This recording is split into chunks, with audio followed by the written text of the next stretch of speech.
akan membahas beberapa pembahasan. Yang pertama yaitu pengertian dan jumlah rukun iman. Yang kedua yaitu iman kepada Allah Subhanahu wa taala. Yang ketiga iman kepada malaikat. Yang keempat iman kepada kitab-kitabnya. Yang kelima iman kepada rasul-rasulnya. Yang keenam iman kepada hari kiamat. Dan yang terakhir iman kepada qadar dan qadar. Dan juga akan dijabarkan beserta dalilnya. Masuk kepada pengertian rukun iman. Iman ialah percaya dengan sepenuh hati, diucapkan dengan lisan dan diamalkan dengan perbuatan. Rukun iman ada 6. Yang pertama yaitu iman kepada Allah Subhanahu wa taala, yang kedua iman kepada malaikatnya, yang ketiga iman kepada kitab-kitabnya, yang keempat iman kepada rasul-rasulnya, yang kelima iman kepada hari kiamat, dan yang keenam iman kepada qadar dan qadar. Dalilnya yaitu hadis riwayat Bukhari dan Muslim. Iman itu percaya kepada Allah, malaikat-malaikatnya, kitab-kitabnya, rasul-rasulnya, hari akhir dan qada serta qadar yang baik maupun yang buruk. Masuk kepada pengertian rukun iman yang pertama yaitu iman kepada Allah Subhanahu wa taala, yaitu meyakini dengan sepenuh hati bahwa Allah itu satu, tidak ada sekutunya, yaitu Allah itu esa atau tunggal atau tahwid. Yang kedua yaitu pencipta alam semesta dan seluruh isinya. Yang ketiga yaitu Allah memiliki asmaul husna atau nama-nama yang indah. Yang keempat Allah itu maha hidup, maha mengetahui dan maha berkuasa, dan hanya kepada Allah kita menyembah dan memohon pertolongan seperti yang disampaikan di dalam Quran surah Al-Ikhlas ayat 1-4. Yang kedua yaitu iman kepada malaikatnya. Pengertian iman kepada malaikatnya yaitu percaya bahwa malaikat itu ada, diciptakan Allah dari cahaya atau nur. Yang kedua yaitu sifat malaikat. Yang pertama, tidak berjenis kelamin, tidak makan, tidak minum.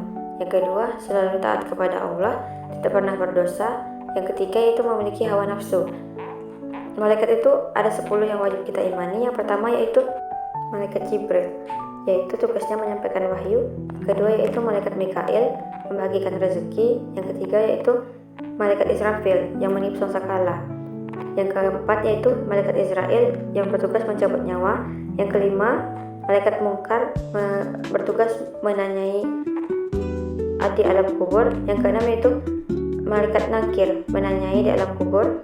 Yang ketujuh yaitu malaikat Rakib, mencatat amal baik manusia. Yang kedelapan yaitu malaikat Atid, mencatat amal buruk manusia. Yang kesembilan malaikat Malik, menjaga pintu neraka. Dan yang kesepuluh yaitu malaikat Ridwan, yang menjaga pintu surga. Rukun iman yang ketiga yaitu iman kepada kitab-kitabnya. Iman kepada kitab-kitabnya yaitu percaya bahwa Allah menurunkan kitab-kitab sebagai pedoman hidup. Allah itu menurunkan 4 jenis kitab yang diturunkan kepada Nabi. Yang pertama yaitu kitab Taurat, itu diterima oleh Nabi Musa alaihissalam. Yang kedua yaitu kitab Zabur, diterima oleh Nabi Daud alaihissalam. Yang ketiga yaitu kitab Injil, diterima oleh Nabi Isa alaihissalam. Dan yang terakhir yaitu kitab Al-Quran, yang diterima oleh Nabi Muhammad SAW, seperti yang kita pelajari saat ini. Poin pentingnya, Al-Quran itu kitab terakhir dan penyempurna dari kitab-kitab sebelumnya. Al-Quran juga terjaga keasliannya hingga akhir zaman. Wajib membacanya, memahaminya, dan mengamalkan isinya. Rukun iman yang keempat yaitu iman kepada rasul-rasulnya. Iman kepada rasul-rasulnya itu percaya bahwa Allah itu mengutus rasul untuk menyampaikan ajarannya. Perbedaan dari nabi dan rasul itu yaitu nabi itu menerima wahyu hanya untuk dirinya sendiri, sedangkan rasul itu menerima wahyu untuk disampaikan kepada umatnya. Setiap rasul itu sama dengan nabi, tetapi tidak sebaliknya. Jadi nabi itu belum tentu rasul, dan rasul itu sudah pasti nabi. Ada 5 rasul ulul azmi. Yang pertama yaitu Nabi Nuh, yang kedua Nabi Ibrahim, yang ketiga Nabi Musa, yang keempat Nabi Isa, dan yang terakhir Nabi Muhammad SAW. Rukun iman yang kelima yaitu iman kepada hari kiamat. Iman kepada hari kiamat adalah percaya bahwa dunia pasti hancur dan semua manusia akan dibangkitkan. Tahapan-tahapan dari akhir hari kiamat yaitu yang pertama kiamat, itu hancurnya seluruh alam semesta. Yang kedua itu dibangkitkannya manusia dari alam kubur. Yang ketiga yaitu berhitung amal di mahsyar. Yang keempat itu timbangan amal, berat sama dengan di surga, yang ringan sama dengan di neraka. Yang kelima yaitu menyeberangi jembatan Shiratal Mustaqim. Yang keenam itu surga atau neraka, tempat kekal abadi. Poin pentingnya, kiamat adalah rahasia Allah, tidak ada yang tahu kapan hari akhir. Ialah keadilan mutlak atau setiap amal dibalas. Rukun iman yang terakhir yaitu iman kepada qadar dan qadar. Yaitu iman kepada qadar dan qadar yaitu percaya bahwa segala sesuatu terjadi atas ketentuan dari Allah Subhanahu wa taala. Perbedaannya, qada itu ialah ketetapan Allah sejak zaman azali atau sudah tertulis. Yang kalau sedangkan qadar itu perwujudan atau kejadian di dunia nyata.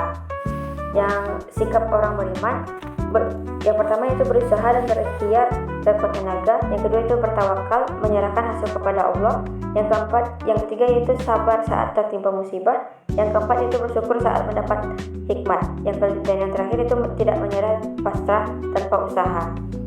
Seperti yang disampaikan dalam Quran surah Al-Qamar ayat 49. Kesimpulan yang bisa kita ambil yaitu manfaat dari mempelajari rukun iman. Yang pertama yaitu hati menjadi tenang dan damai. Yang kedua semakin taat beribadah. Yang ketiga takut berbuat dosa. Yang keempat sabar dan syukur dalam segala keadaan. Yang kelima siap menghadapi kehidupan akhirat. Seperti yang disampaikan dalam Quran surah Al-Baqarah ayat 177 yang artinya bukanlah menghadapkan wajahmu ke arah timur dan barat itu suatu kebajikan, akan tetapi sesungguhnya kebajikan itu ialah beriman kepada Allah, hari kemudian, malaikat-malaikat, kitab-kitab, nabi-nabi. Sekian yang bisa saya sampaikan. Bila ada kesalahan mohon dimaafkan. Assalamualaikum warahmatullahi wabarakatuh.